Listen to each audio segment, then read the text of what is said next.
നമസ്കാരം. കഴിഞ്ഞ ദിവസം മമ്മൂട്ടി മകനെ കുറിച്ചും ഒരാൾ മോശമായിട്ട് സോഷ്യൽ മീഡിയയിൽ പറയുകയുണ്ടായി.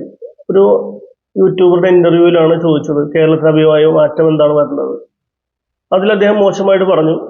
പിന്നീട് അദ്ദേഹം അതിനെക്കുറിച്ച് പശ്ചാത്തപിച്ച് അദ്ദേഹത്തിന്റെ പേര് സനോജ് റഷീദ് എന്നാണ്, പട്ടാഞ്ചേരിക്കാരനാണ്. പുള്ളി പറയുന്നുണ്ടായിരുന്നു, അതായത് ഞാൻ മദ്യത്തിന്റെ ലഹരിയിൽ പറഞ്ഞു പോയതാണ്, എന്നോട് ക്ഷമിക്കണം, മാപ്പ് പറയാൻ പറഞ്ഞു. അദ്ദേഹം സോഷ്യൽ മീഡിയയിൽ മാപ്പ് പറയുകയും ചെയ്തു. പക്ഷെ ഞാൻ ഇപ്പൊ സംസാരിക്കുമെന്ന കാര്യം അതല്ല. നമ്മൾ ഒരു വ്യക്തിനെ കുറിച്ച് പറഞ്ഞു കഴിഞ്ഞു കഴിയുമ്പോൾ നമ്മൾ ഇന്ന് തുടങ്ങിയാണ് ഓരോരുത്തരും മതത്തെ കുറിച്ചും രാഷ്ട്രീയത്തെ കുറിച്ചൊക്കെ പറഞ്ഞ് ഓരോരുത്തരെ വിഭജിക്കാൻ തുടങ്ങിയത്. ഓരോ വ്യക്തികളുടെയും അഭിപ്രായം അയാളുടെ വ്യക്തിപരമായ അഭിപ്രായമായിട്ട് എടുക്കുക, അതിൽ മതവും രാഷ്ട്രീയവും തമ്മിൽ കൂട്ടിക്കുഴയ്ക്കാതിരിക്കുക.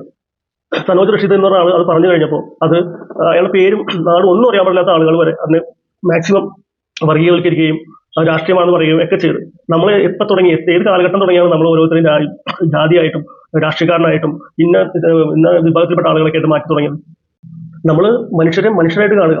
ഒരു രാഷ്ട്രീയവും മതവുമായിട്ട് തന്നെ ജഡ്ജ് തുടങ്ങിക്കൊണ്ടിരിക്കുകയാണ്. ഇപ്പോൾ 2024 പ്രവേശിക്കാൻ പോകുന്നു. നമ്മൾ ഇപ്പോഴും ജാതിയും മതവും തന്നെ പറഞ്ഞുകൊണ്ടിരിക്കുകയും നമുക്ക് മാറ്റങ്ങൾ വേണ്ടേ? നമ്മൾ എന്തുകൊണ്ടാണ് ഇപ്പോഴും ഇതിന്റെ പുറകെ തന്നെ നിൽക്കുന്നത്? ജാതിയുടെയും മതത്തിന്റെയും. അയാൾ പറഞ്ഞു അബദ്ധങ്ങൾ പറ്റാത്ത മനുഷ്യരില്ല, അയാൾക്ക് അബദ്ധം പറ്റി, അയാൾക്ക് ദിവസം മാപ്പ് പറഞ്ഞു, അയാൾ മദ്യലഹരിയിലാണെന്നും പറഞ്ഞു. അയാളുടെ പേര് വരെ കിട്ടി. എല്ലാ കാര്യങ്ങളും നമ്മൾ അറിഞ്ഞതിന് ശേഷം ഇനിയും ആളുകളെ ജഡ്ജ് ചെയ്യുമ്പോൾ മതത്തിന്റെ രാഷ്ട്രീയത്തിന്റെ പേരിൽ മാക്സിമം പറയാതിരിക്കുക, മനുഷ്യത്വം കാണിക്കുക, മനുഷ്യനായിട്ട് കാണുക. ഈ ഒരു സംഭവത്തിലൂടെയെങ്കിലും നമ്മൾ മനസ്സിലാക്കുക, മതം മാത്രമല്ല, മനുഷ്യനാണ് അഭിപ്രായങ്ങൾ പറയുന്നത്. മനുഷ്യന്റെ അഭിപ്രായങ്ങൾക്കാണ് മൂല്യം കൊടുക്കേണ്ടത്. മതങ്ങളുടെ പേരിലോ രാഷ്ട്രീയത്തിന്റെ പേരിലോ അഭിപ്രായങ്ങൾ എപ്പോഴും ഇന്ന രാഷ്ട്രീയക്കാരനാണെന്നത്. എല്ലാ ജാതിയിലും എല്ലാ മതത്തിലും ഉള്ളത് മനുഷ്യരാണ്. എല്ലാവരിലും നല്ലവരും ചീത്തയുണ്ട്. അതിൽ നിസ്സാര ആളുകൾ, ഒരു മൈനോറിറ്റി ആളുകൾ ചെയ്യുന്ന തെറ്റുകൾക്ക് അതുള്ള മതങ്ങളിലുള്ള മറ്റുള്ള ആളുകളെ പറയുമ്പോൾ അവരെന്തോരം വേദനിക്കുന്നുണ്ടാവും. അവർക്കൊന്നും ഇതിനൊന്നും താല്പര്യം പോലും ഉണ്ടാവില്ല. ഒരു ജാതിയിൽ ജനിച്ചുപോയി എന്ന് കരുതി, അല്ലെങ്കിൽ മറ്റുള്ള ഒരു രാഷ്ട്രീയക്കാരനായിട്ട് ഒരു ജാതിയിൽ ജനിച്ചുപോയി അല്ലെങ്കിൽ ഒരു രാഷ്ട്രീയക്കാരനായിട്ട് പ്രവർത്തിച്ചു പോയി എന്ന് കരുതി സൂക്ഷിക്കപ്പെടുന്ന പല ആളുകളുണ്ടാവും.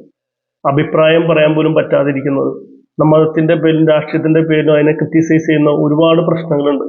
അപ്പൊ ഇനിയെങ്കിലും നമ്മൾ മനസ്സിലാക്കേണ്ട കാര്യം എന്താണെന്ന് വെച്ചിട്ടുണ്ടെങ്കിൽ, ഒരാളുടെ അഭിപ്രായങ്ങൾ പറയുമ്പോൾ അതിനൊരു കാര്യം സത്യാവസ്ഥ അറിയുമ്പോൾ അതൊന്ന് വെയിറ്റ് ചെയ്യുന്നത് വരെ നമ്മൾ രാഷ്ട്രീയവും മതവും അതിൽ കൂട്ടിക്കലർത്താതിരിക്കുക. Happy new year.